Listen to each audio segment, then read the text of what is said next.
आइल बाटे पोनावा हो गौरा बानना मोटरिया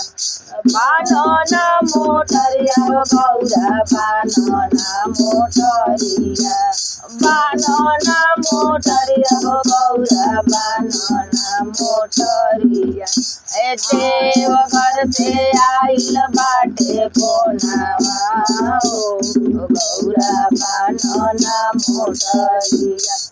आपन ले बनिया गौरा पियरी चुनरिया आपन के बनिया गौरा पियरी चुनरिया अरे हमारा के मिरिगा के थालावा हो गौरा बानना मोटरिया बोल बम से आइल बाटे पोनावा हो गौरा बानना मोटरिया बानना मोटरिया हो गौरा बानना मोटरिया बानना मोटरिया हो गौरा।